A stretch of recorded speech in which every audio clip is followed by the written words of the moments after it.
Salut YouTube, c'est le petit Gaulois. Je vous retrouve aujourd'hui dans cette nouvelle vidéo pour vous montrer et vous expliquer pourquoi j'ai enlevé ma lunette. Et je vais vous rajouter un petit bonus. Donc voilà, j'espère que cette vidéo va vous plaire.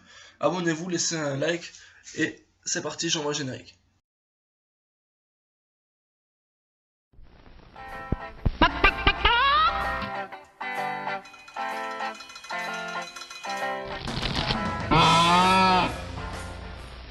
Donc alors pourquoi j'ai enlevé ma lunette? Eh bien tout simplement, la raison principale, c'est que la lunette, c'est une option en fait sur la carabine. Et donc que ça va demander donc de l'argent en plus, c'est-à-dire une centaine d'euros, pour un résultat de tir, notamment sur les carabines à plomb, donc où par exemple ça peut être les 12 mm, les fusils de chasse, tout ça, pour des tirs en fait qui sont faits pour être à courte distance, et donc on n'aura pas forcément besoin de lunettes forcément. Donc moi ma carabine a été vendue avec la lunette. C'est une bonne lunette, hein, je sais pas la marque mais c'est une bonne lunette. Mais j'ai décidé de l'enlever aujourd'hui. Et donc voilà, donc ça, le critère de prix, même si moi je l'avais déjà, c'est un critère, je pense, important. Je prends souvent l'exemple de la balle de tennis que j'arrive à toucher à peu près 50 mètres.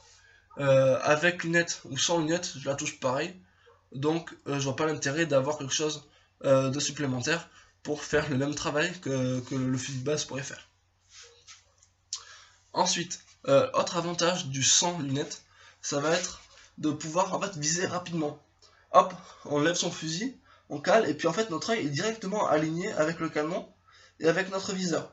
Donc ça c'est un avantage vraiment pas mal, notamment pour le gain de temps, puisqu'on n'a pas à avoir à bien aligner son œil avec la croix, et pour faire disparaître, vous savez, les bords noirs de la lunette. Donc ça c'est quelque chose de plutôt pas mal. Ensuite, le troisième avantage, ça va être qu'on va pouvoir suivre sa cible. C'est-à-dire que une cible courante ou volante, ben en fait, hop, on la voit, et puis on la suit. On peut la suivre et voir où c'est qu'elle va aller et pour pouvoir la tirer. Alors qu'avec la lunette, on va voir sa cible, mais si elle est en mouvement, ben ça va être beaucoup plus difficile de la suivre, puisque des fois, on ne sait pas si elle part à droite, à gauche, etc., etc. Ensuite, cinquième avantage, ça va être de ne pas abîmer sa lunette. Ben oui, parce qu'une lunette comme ça vaut à peu près 100 euros. Et c'est vrai que quand on passe dans les broussailles, eh ben on a toujours peur de la casser, de l'abîmer, de rayer son optique, etc., etc. Et donc c'est un soin qu'on n'a plus à prendre, et donc voilà, on peut courir à travers les broussailles, etc., sans avoir peur de casser sa lunette. Donc cinquième avantage, c'est que pendant la nuit, si on vise avec la lunette, en fait on ne va rien voir, parce que c'est tout simplement une croix noire, donc on ne verra pas. Alors que sur ce type de viseur dont je suis équipé comme ça, eh bien on a ces deux petits fils verts qui sont fluorescents, et donc qui seront visibles pendant la nuit, de même que le petit point rouge qui se trouve au bout du fusil. Donc on pourra voir la nuit. Et ensuite, sixième et dernier avantage, ça va être pour le combat urbain, en fait, tout simplement, on n'a jamais vu de fusil d'assaut avec des lunettes, tout simplement parce que ça prend trop de temps de chercher sa cible à courte distance avec des lunettes, et puis de chercher tac tac tac, et le temps qu'en fait qu'on trouve sa cible en radant dans l'objectif, en fait on l'aura perdu, ou alors on sera mort. Donc ça c'est assez con. Donc la lunette est réservée pour les tirs à très longue distance, dans laquelle en fait il y a peu de mouvement de canon, en fait. Alors, ça va plutôt jouer à quelques centimètres, et non pas à carrément voilà, un demi-cercle. Donc voilà pourquoi on n'utilise pas de fusil, de lunettes pardon, en intérieur, tout simplement parce que bon, ça sert à rien. En plus, le zoom sera tellement fort qu'en fait l'image va être floue, puis en fait on va voir que les murs, et le temps de trouver sa cible, ben, on l'aura perdu, on sera mort. Donc voilà. Je trouve que c'est beaucoup plus simple. L'entretien est facilité, le nettoyage aussi, puisque là, on passe un petit coup d'éponge et puis c'est tout propre. Alors qu'avec la lunette, il faut passer entre les vis, etc. Et donc c'est beaucoup plus compliqué. Je voulais aussi profiter de cette vidéo pour vous montrer la baïonnette, enfin baïonnette entre guillemets, que j'ai fabriquée. Donc en fait c'est tout simple, c'est tout simplement un couteau. Celui-ci c'est vraiment pour l'exemple, hein, parce que moi je n'utiliserai pas vraiment ce genre de couteau, et c'est pas du tout ce genre de couteau que je vous conseille, parce que en fait la lame n'est pas insérée profondément dans le manche, donc en fait s'il y a un coup de travers, bah, en fait le manche va tout simplement casser, et comme la lame est enfoncée sur environ 1 cm, elle va sortir, et puis elle va tomber. Donc ça c'est con.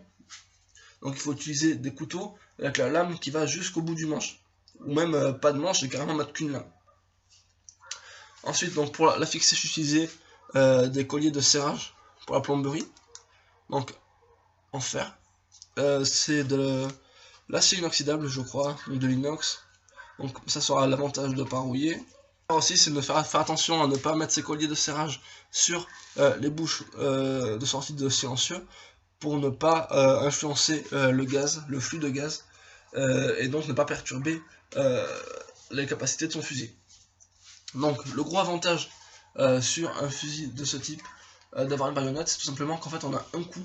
Donc en cas de situation voilà, d'attaque rapide, tout ça, eh bien, le temps de recharger comme ça, qui est assez long, puis de remonter en mettant son plomb, etc., en fait on va avoir une cadence de tir assez réduite, et donc en combat proche, ben, on n'aura pas forcément le temps de recharger. Donc au lieu de mettre un coup de crosse ou un coup de bout, alors en fait on va mettre un coup de baïonnette qui fera beaucoup plus de dégâts. La baïonnette est utilisée depuis des centaines d'années sur des armes monocoup. Donc je vois pas pourquoi sur des armes monocoup modernes on ne pourrait pas en installer aussi, puisque c'est pour le même travail.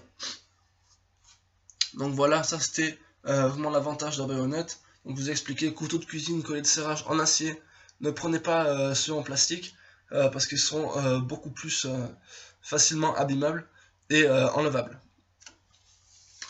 Ensuite, moi ce que je vais vous conseiller pour la baïonnette, c'est tout simplement de mettre votre couteau, vous voyez, dans ce sens là, pas verticalement, donc horizontalement, tout simplement parce que en pliant le canon, puisque le rechargement est à bascule, pour ne pas se couper quelque part, ça serait con. Parce que voilà, comme ça là, ça va être le plat de la lame qui va nous toucher, et on sera moins blessé que si c'était donc le côté tranchant. Autre avantage de mettre le couteau comme ça, c'est que la lame peut passer entre les côtes plus facilement. Donc voilà, j'espère que cette vidéo vous aura plu. Je vous dis à la prochaine, ciao ciao.